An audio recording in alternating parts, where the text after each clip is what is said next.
on BBC Local Radio in Shropshire, North Staffordshire, South Cheshire and the West Midlands.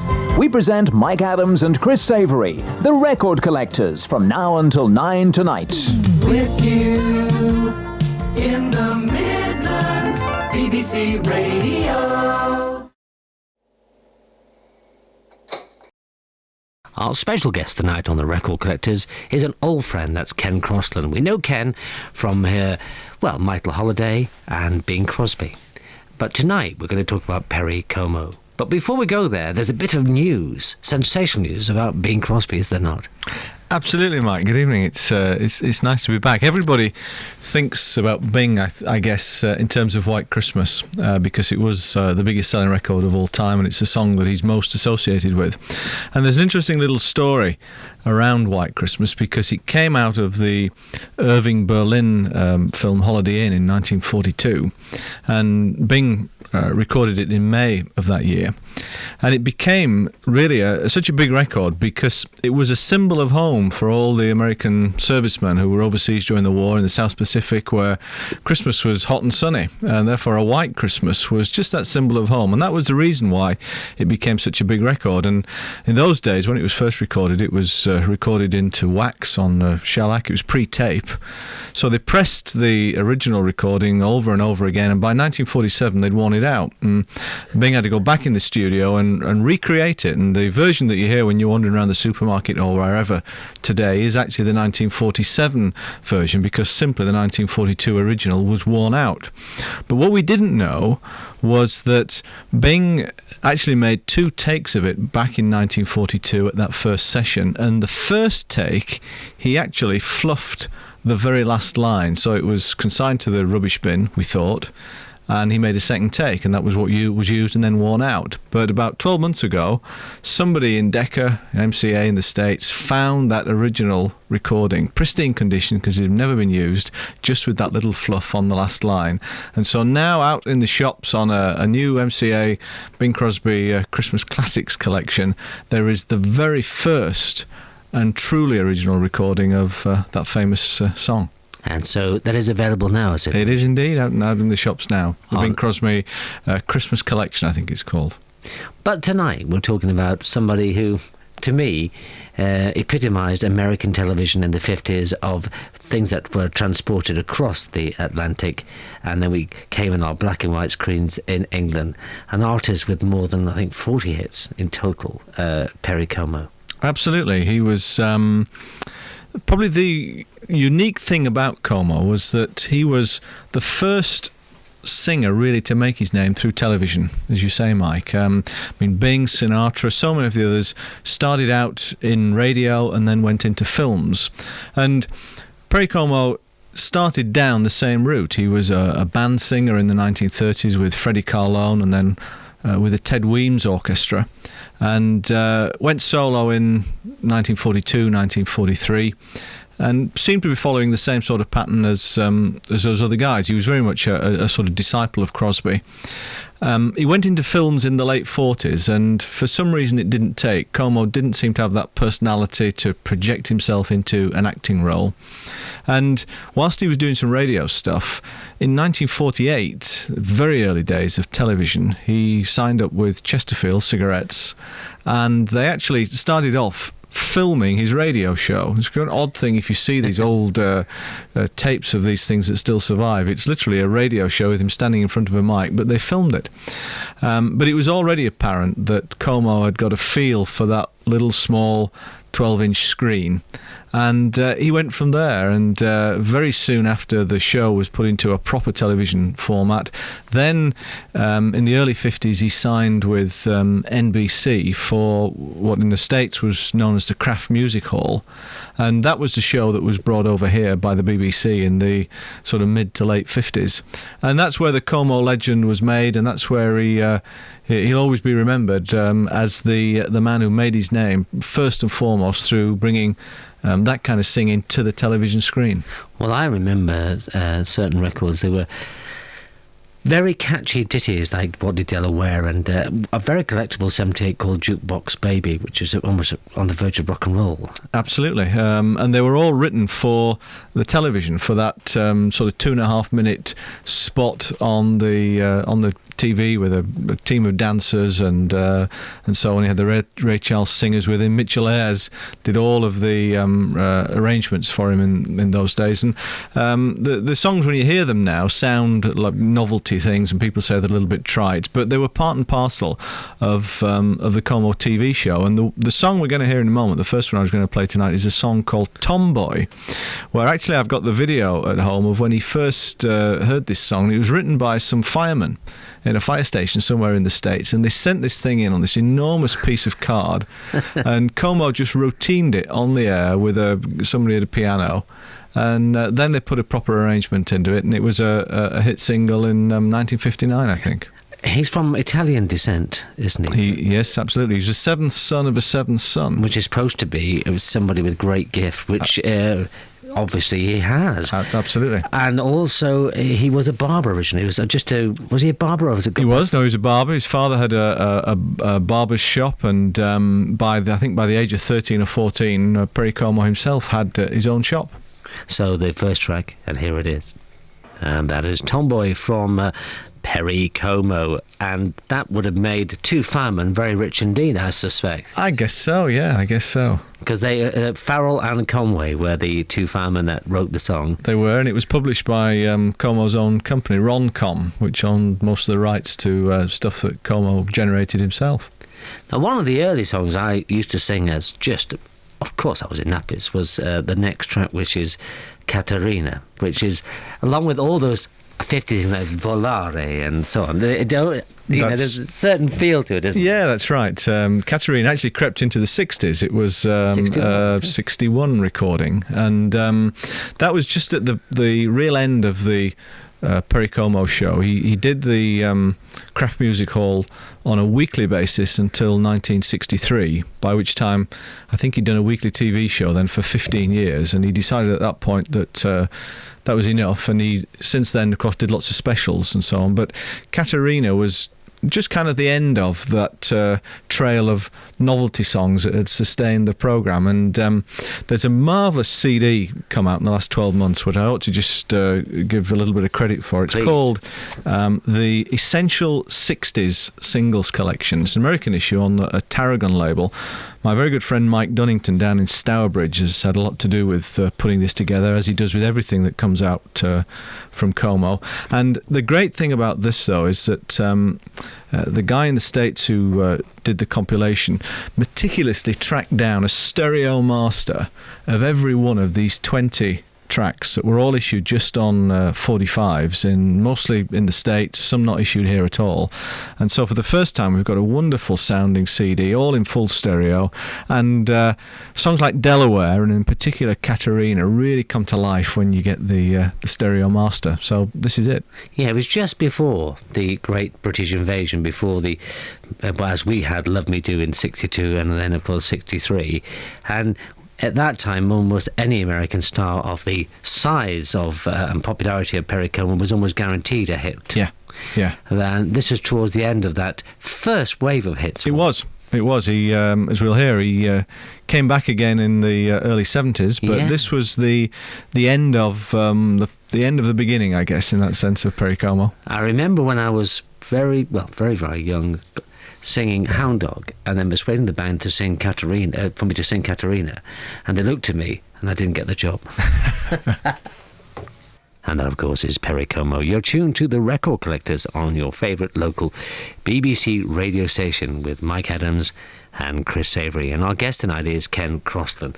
I know many of you will be asking me about that Bing Crosby record, so I will just repeat that the record is called... It's the Bing Crosby Christmas Collection, and it's on MCA. Got an old looking picture of Bing on the front, early 30s black and white picture, and it's got on it the original take of White Christmas. So see a good record shop, then you are not ringing us. Just now, moving on, you actually met Perry Como in Ireland. I did, in 1993. when he was right at the very end of his performing career. He was Como was born in 1912, so at the time I met him he was 81, and he was in Ireland to do a Christmas special. It's curious in a way because it was recorded in January 1994 actually, for transmission the following Christmas. So we were all herded into the Point Theatre in Dublin 3 weeks after Christmas, but persuaded to act as though it were 2 weeks before Christmas, with lots of jingle bells and so on. And a very good friend of mine called George O'Reilly, who's a big part of the music business over in Dublin, managed to engineer an opportunity for us to go and meet Perry during the rehearsals earlier in the day, and that was marvellous. And a very gentle man. A very gentle man, a very considerate man. Took interest in all the people around him who were anxious to meet him that day. No evidence of any ego. Quite a shy kind of man, and just a pleasure to meet. Let's hear the next track, and it's called It's Impossible. Well, it's not. We're on the Record Collectors. And that, of course, is the classic It's Impossible, with our special guest tonight, Ken Crossland. And is that from the Legendary Performers album? It is, and the significance of taking it from that album is that is actually an alternate take from what was issued on the single. The single is, of course, a famous piece of the Como history because, as we were saying a little earlier, Mike, when he got to the early 60s, he kind of put his feet up for a while, stopped doing the weekly show, and most of those novelty songs dried up. The music scene was changing. He started going down to Nashville and recorded a terrific country album down with Chet Atkins called The Scene Changes in 1965.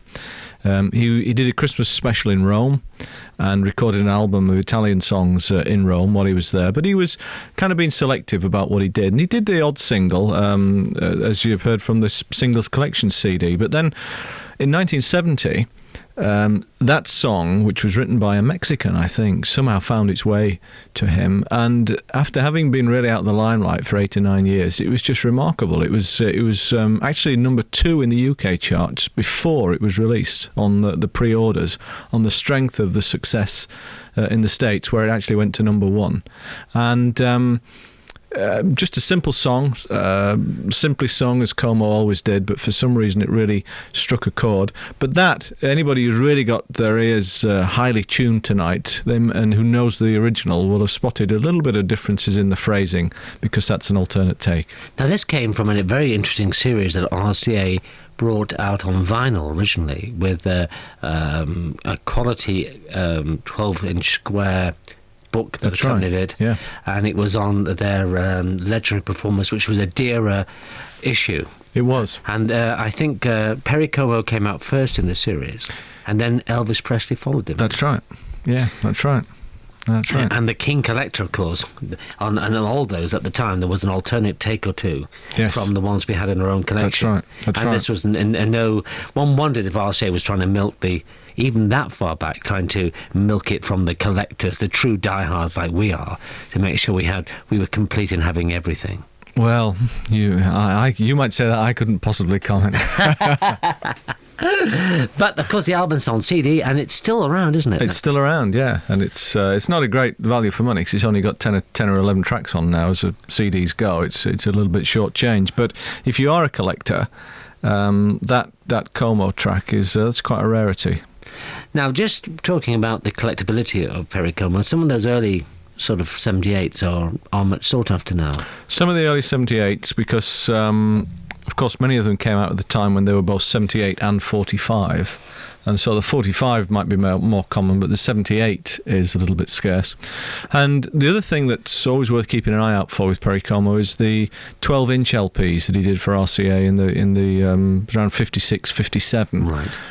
Particularly if you come across some American copies, there were things like songs from Broadway shows, and there was an album that's based on the TV series called Dear Perry, and they're quite scarce. Seen the reissue since then, but the original vinyl is quite scarce. One of the things, of course, he still is around, but a great balladeer, and you were saying that he was probably the first artist that television actually, Bing Crosby used the microphone and he used the media, but television made Como, really. It was that way around, wasn't it? It was, and he had an affinity for it that others didn't have. I mean, it was quite interesting. We looked at a lot of the singers. I mean, eventually they made that transition successfully. But even if you see Como right in the early days, he's doing little things off camera. And he used to delight in the fact that occasionally, of course, they would actually have him mime him to a record on the TV. Yeah. And Como would purposely get the lip sync wrong, so that people could tell that it was a mime. He liked to just poke a little bit of fun at the medium, and he just clearly felt very much at home with it. I think one of the nice things that I can remember from his TV series was that he came across very warm, and he had a little bit of magic that came across the screen. He didn't impose himself on you. He was a friend coming into the house, and the music, I remember saying, "Hog diggity, dog diggity." Yep. All of them, some of them little trite songs, but however they were, they always made you feel a bit happier having heard them. They did, and of course there is a lot more to Como than just that. I mean, one of the things that is easy to forget is that he was recording and performing, as we'll hear in a moment, up until he was 82 or 83, and he'd started in 1933 when he was 21. So he's one of the few, I think there are only Vera Lynn, Frank Sinatra and Como that's recorded in every decade from the 30s through to the 90s. He also knew, of course, Bing Crosby quite well, didn't he? He knew Bing. He was a very much a disciple of Bing. He used to say that if it wasn't for Bing, he would have spent his life cutting hair. And he modelled himself in his early days very much on Bing, but as others did, he then found a way of actually developing his own niche and his own style. But he did two very famous TV shows with Bing in 1960. Oh, that's what I'm thinking of. And one was Bing was guest on the Como show, and then they returned the favour. And they set up a little recording studio on screen, and pretended that they were recording a couple of albums, which of course have survived in terms of the actual recordings, and they did about 60 songs over two medleys. They could have actually issued it on an album, and it was a gem. The only time they actually worked together. Could that be a Ken Crossland and Your Friend in Starbridge special? That's something. Well, you never know. I mean, you could lobby to get that released. You could do. Strong enough artists, aren't they? Yeah. Let's have a taster of that concert that you were there. Well, that's right. This was going to the Point Theatre in Dublin in 1994, and it was a strange evening because, I mean, Como was 82 by this time, and his voice was certainly still strong. He was suffering a little bit like you are tonight, with a bad throat, and he'd had a long day rehearsing, and then he was recording in the evening, and by the time it got to around 9:30, he was saying, "I've had enough, the voice is not holding out," and to most of us in the audience it sounded fine. So anyway, they persuaded him to come out and just sort of finish the few songs he still had to do, and one of them was the big hit that followed It's Impossible, which was And I Love You So. And as you'll hear, the audience just went absolutely wild when he proved actually that even at 82 he could still hit the very top notes. So that's what the cheering's all about.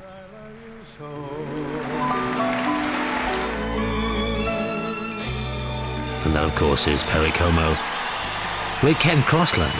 And not bad for 82, eh, Mike? You don't look 80. And live in Dublin, and it's a corking track, that, and hard to believe he had a bad cold and everything else at the time. Yeah, terrific. Well, time, as always with you, Ken, just flies by. We don't see enough of you on the Record Collectors. You've just joined us. You're tuned to the Record Collectors with Mike Adams and Chris Savory. Just recently, we've lost one of Britain's foremost sort of 50s and 60s stars, and somebody who fits in with a lot of people that are easier listening, Russ Conway. Indeed, yes, very sad to see the death of Russ, and of course he has a particular association with a great favourite of mine, Michael Holliday, because as Norman Milne and Trevor Stanford, they were shipmates together in the Merchant Navy long before either of them became famous, and remained friends as they both progressed to the top of show business. Of course, sadly, Mike left us a long time ago, but it was I always think of Russ as being part of that Michael Holliday picture. Well, we'll see you shortly, Ken. And are you planning anything at the moment, or writing any sleeve notes for any albums? Or I'm trying to just see whether we can get some publishers interested in the book about Michael Holliday that really needs to be written, because 2003 is the 40th anniversary of his death, and that's what I'm just trying to see if I can sell at the moment. Are you looking for a publisher then? Yes. Well, maybe you'll come in, we'll have another Michael Holiday event, and I'll show off my Dutch imports of Michael Holiday. Oh. And this track is? It's Perry Como. It's his last chart entry, 1987, The Best of Times.